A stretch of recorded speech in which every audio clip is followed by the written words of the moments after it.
What's up everyone, I'm Nikhil from GreedyTech, and in this video I will be unboxing the Redmi Y3 and sharing with you my initial impressions and give you a quick hands-on review. So guys, here's the box of the Redmi Y3. It looks pretty similar to all the previous Redmi Y series phones with the red box and all, and the layout of the font is a bit different for this one.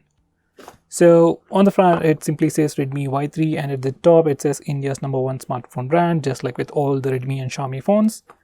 And the most highlighting feature of this phone are definitely its cameras, especially its front-facing camera. It has a 32 megapixel selfie camera, and that is supposed to take some pretty good looking pictures. We will look at its performance later, but for now, coming to the box itself. At the top we have a quick information about the contents of the box and some more specifications. Now on the back, once again we have the most highlighting features like the selfie camera, processor, battery and so on, and it highlights Made in India in completely red. So without any more further delays, let's quickly unbox it and see how good this phone is gonna be.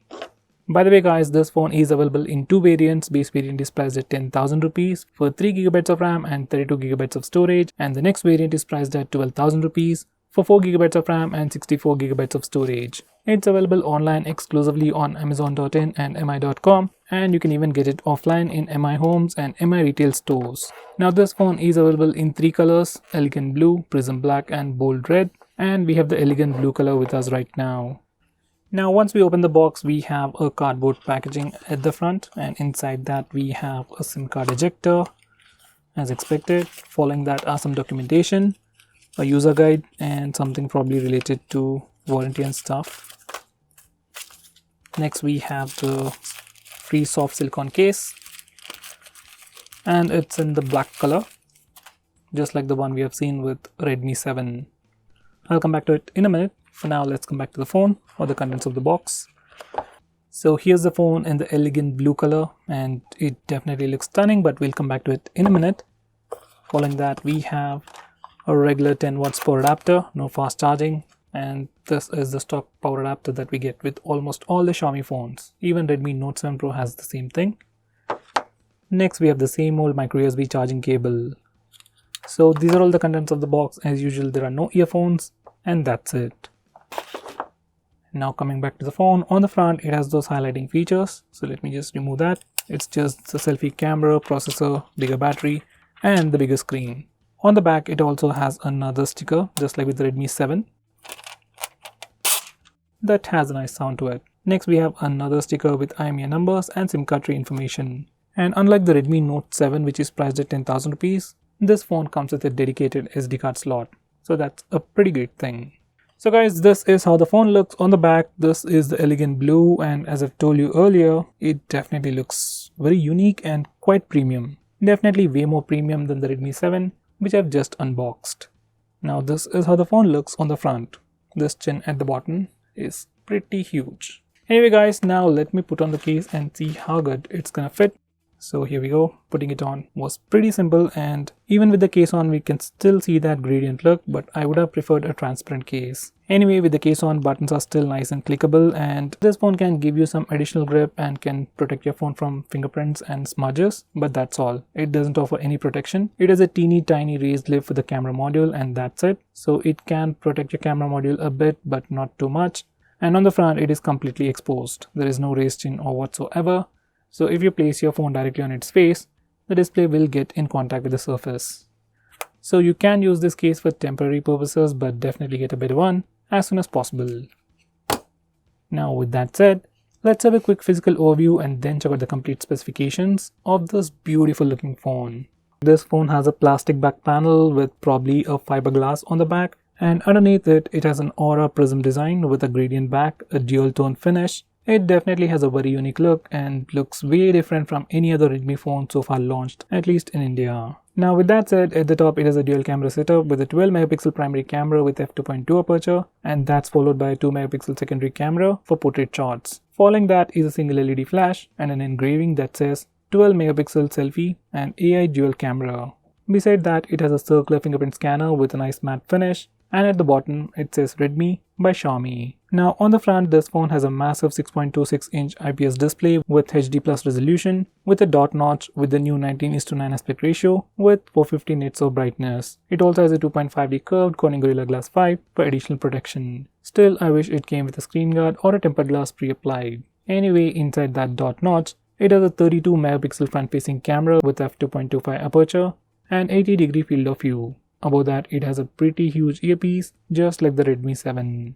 Now below the display, it's completely plain, but the chin is pretty huge considering other phones in the same price segment. Now coming to the sides, on the right side, it has a power and volume buttons made of plastic. They are sufficiently elevated and have a nice clicky feel to them. At the top, it has the infrared blaster followed by 3.5mm audio jack and the secondary microphone for noise cancellation. On the left side, you just get the SIM card tray housing 2 nano SIM slots along with a dedicated SD card slot. Finally, at the bottom, it has 2 speaker grills, one for the microphone and another one for the mono speaker, and at the center it has a micro USB charging port. Now for the rest of the specifications. Under the hood, this phone sports a Snapdragon 632 processor with Adreno 506 GPU with 3GB of RAM and 32GB of storage. It is powered by a 4000 mAh battery, has a thickness of 8.47mm and weighs just 180 grams.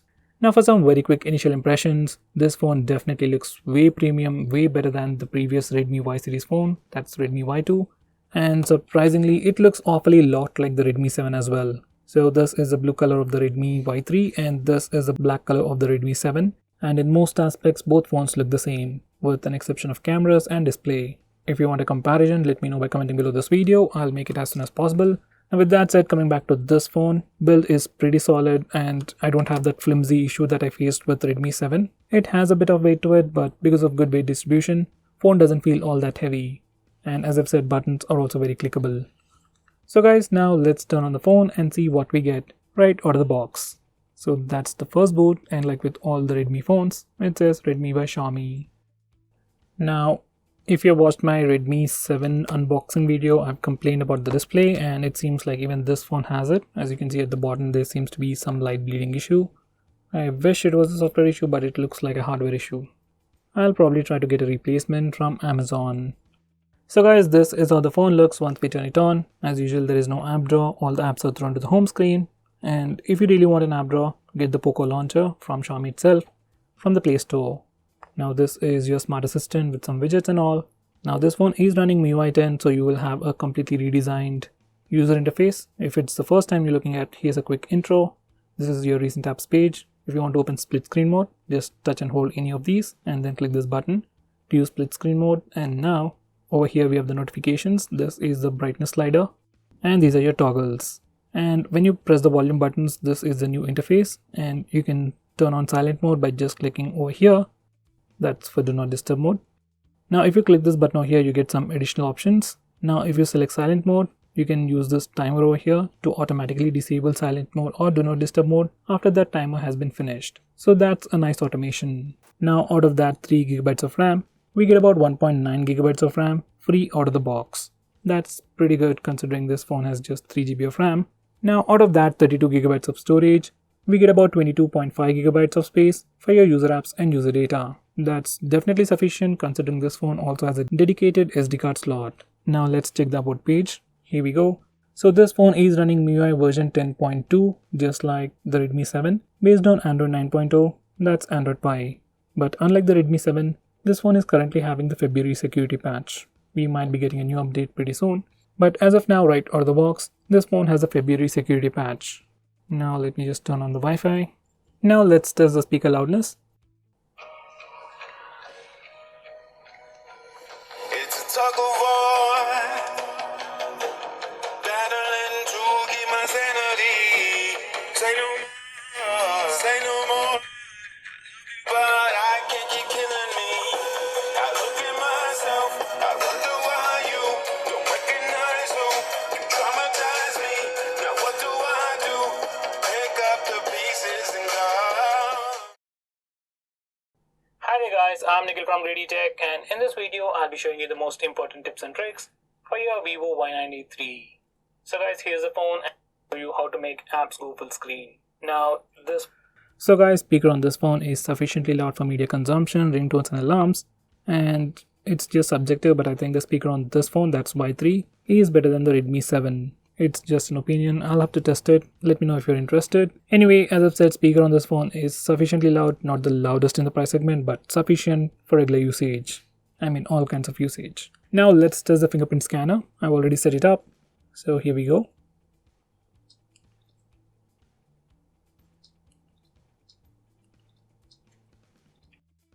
So guys, just like the Redmi 7, fingerprint scanner on this phone is super fast, probably the second or third best in the world. It is that fast. Now let me just quickly add my facial data and let's test out face unlock feature. Now I'm testing it in good lighting conditions, like really good lighting conditions, and it's pretty fast. Not as fast as Oppo, Realme phones. I can still see the lock screen, but this is still usable. Once again, it's just like the Redmi 7. Now I'm going to close my eyes and if it's going to unlock. So if your eyes are closed by default, it doesn't work. Now let me turn off the bigger lights. By the way, these are the only small bulbs right now, and so this is what the front camera is looking at right now. And even in low lighting conditions, it works and it is kind of slow. Now let me turn off all the lights and see. Now I've turned off all the lights and this is literally what the front camera is looking at. Now let's see if face unlock works. And it seems like it isn't working. So if I bring my face close to the phone, it works, but at an arm's length distance, it isn't working. So guys, in good lighting conditions and low lighting conditions, face unlock works and it is pretty fast. In complete darkness, if you can bring your phone close to your face, it still works, but once again, it is kind of slow. So guys, that was the face unlock feature. Now let's look at the camera interface. So guys, this is the interface for the rear facing camera. You get a dedicated toggle for AI mode. Once you enable it, your phone will automatically detect the scene and try to improve some aspects of the image. You also have auto HDR, so that's a pretty good thing. And you can swipe left or right to switch between different modes. Now let's check video resolution. So this phone can record video in 1080p at 30 fps and 60 fps and also has electronic image stabilization. For a quick reference, Redmi 7 doesn't. Now this is the interface for the front facing camera, and initial impressions, it definitely looks better. I mean better than the Redmi 7 over here. I'm always comparing with this because it looks exactly like the Redmi 7 with slight changes like the display and cameras. Anyway, this is the interface for the front facing camera. You have a beauty mode. I tend to disable it all the time. Auto HDR, and there is no AI mode for the front camera. And this is your portrait selfie mode. Now these are some sample pictures.